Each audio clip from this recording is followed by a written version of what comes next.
5ই August হয়ে যাওয়ার পরেও বাংলাদেশে কোনো জায়গায় কোনো আওয়ামী লীগকে কোনো জামাত শিবির বা হুজুররা রাস্তায় দড়ি টাঙিয়ে পিটিয়ে হত্যা করেছে? যুদ্ধাপরাধী যদি কেউ থেকে থাকে তারা 5ই আগস্ট বাংলাদেশ থেকে পালিয়ে গিয়েছে। অপরাধী তাকে বলে যে ধর্ষণ করে, ঘরবাড়ি পোড়ায়, মানুষ মারে।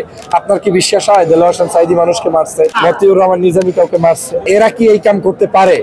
বরং তারাই করতে পারে যারা জাহাঙ্গীরনগর বিশ্ববিদ্যালয়ে স্বামীকে বেঁধে রেখে স্ত্রীকে ধর্ষণ করে, তারাই ৭১ ধর্ষণ করেছে। এমনকি বিশ্বজিতের মতো একজন সাধারণ হিন্দুর উপরে শিবির বলে আক্রমণ করেছে। আমি আজকের প্রথমেই আল্লাহ শুকরিয়া আদায় করছি যে বাংলাদেশে দীর্ঘদিন পরে হলেও এটিএম আজহারুল ইসলাম সাহেব একটি সত্য বিচার পেয়েছেন। তবে তার উপরে যে জুলুম করা হয়েছে, প্রায় ১ যুগের অধিক তিনি জেলের মধ্যে বন্দী ছিলেন, সেটা রাষ্ট্রীয় একটি সন্ত্রাস এবং আওয়ামী ফ্যাসিজমের একটি চিত্র আপনারা দেখেছিলেন। আপনি জানেন যে ২০১৩ সালে এই নাটক মঞ্চস্থ করে শাহবাগে এই দেশপ্রেমিক নাগরিকদেরকে হত্যার জন্য শেখ হাসিনা পরিকল্পিতভাবেই জামাতের ১১ জন নেতা সহ, বিএনপির একজন সালাউদ্দিন কাদের চৌধুরী সহ আরও দেশের প্রিয় কিছু মানুষদেরকে তারা হত্যা করেছে, ফাঁসির কাস্টে ঝুলিয়েছে। আমি তার তীব্র নিন্দা জানাই।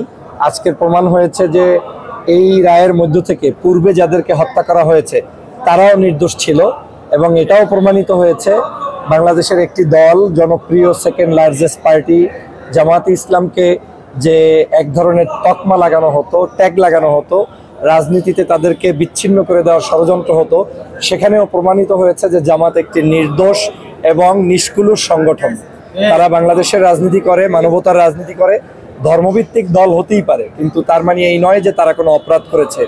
বরং আমি মনে করি বাংলাদেশ থেকে যুদ্ধাপরাধী যদি কেউ থেকে থাকে তারা 5ই আগস্ট বাংলাদেশ থেকে পালিয়ে গিয়েছে। কারণ আমরা যে তালিকা দেখেছি সেই তালিকায় সর্বোচ্চ ছিল আওয়ামী লীগের নাম, এবং আওয়ামী লীগ যেহেতু বাংলাদেশ থেকে পালিয়েছে, আমরা বলতে পারি বিগত দিনে যে সকল যুদ্ধাপরাধী ছিল যদি কেউ থেকে থাকে তারা এই 5 তারিখেই পালিয়েছে। এখন বাংলাদেশে আর কোনো যুদ্ধাপরাধী নাই। এই সকল ট্যাগিং এর রাজনীতি আমরা পছন্দ করি না। আর একটা বিষয় আপনাকে উল্লেখ করতে চাই, এদেশের জনগণ আপনাদের এইসব ট্যাগ খায় না। কেন খায় না এর প্রমাণ হচ্ছে 5 তারিখ।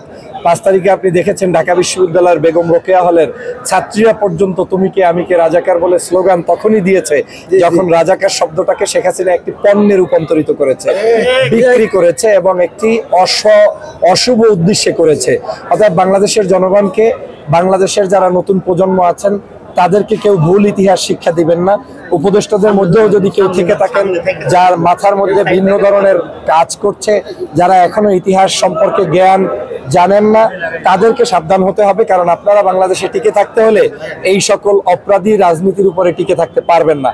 বাংলাদেশের রাজনীতি একদম ক্লিন করতে হবে, এবং আমরা চাই বাংলাদেশে কোনো দেশদ্রোহী, সন্ত্রাস, দুর্নীতিবাজ, চাঁদাবাজ, যুদ্ধাপরাধী কেউ না থাকুক। তবে সেই যুদ্ধাপরাধী হইতে হবে আসল যুদ্ধাপরাধী।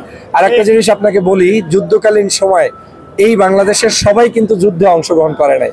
কেউ বাসায় বসেছে, কেউ চায়ের টেবিলে ছিল, কেউ কফিতে ছিল, কারো মতদ্বৈততা ছিল যে আমি পাকিস্তানের পক্ষে থাকবো না বাংলাদেশের পক্ষে থাকবো।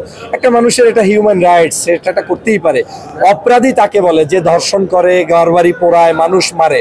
আপনার কি বিশ্বাস হয় দেলোয়ার হোসেন সাঈদী মানুষকে মারছে, মতিউর রহমান নিজামী কাউকে মারছে? একটা ইনোসেন্ট, সামান্য একটা বিবেকবান মানুষও বোঝে যে এরা কি এই কাম করতে পারে। বরং তারাই করতে পারে যারা জাহাঙ্গীরনগর বিশ্ববিদ্যালয়ে স্ত্রীর সামনে, মানে স্বামীকে বেঁধে রেখে স্ত্রীকে ধর্ষণ করে, তারাই ৭১ ধর্ষণ করেছে। বরং তারাই ধর্ষণ করেছে যারা বাংলাদেশের মানুষকে বিভিন্ন জায়গায় হুমকি দামকি দিয়ে, এমনকি বিশ্বজিতের মতো একজন সাধারণ হিন্দুর উপরে শিবির বলে আক্রমণ করেছে। তারাই এই অপকর্ম করতে পারে। আমি কোনোভাবে, মানে আমার মৃত্যু হলেও আমি বিশ্বাস করব না যে এদেশের কোনো আলেম, বাদ দেন জামাত শিবির, কোনো পীর, মাশায়েখ, আলেম, ওলামা, কারো পক্ষে মানবতা বিবর্জিত কাজ করা সম্ভব না। আর এটা যে করে নাই তার আর একটা প্রমাণ আপনাদেরকে বলি। 5ই আগস্ট হয়ে যাওয়ার পরেও বাংলাদেশে কোনো জায়গায় কোনো আওয়ামী লীগকে কোনো জামাত শিবির বা হুজুররা রাস্তায় দড়ি টাঙিয়ে পিটিয়ে হত্যা করেছে এর কোনো প্রমাণ আছে? কারো হিন্দুদের বাড়িঘর দখল দিছে, বরং মন্দির পাহারা দিয়েছে। অতএব ৭১-এও ওই একই কাজ হয়েছে।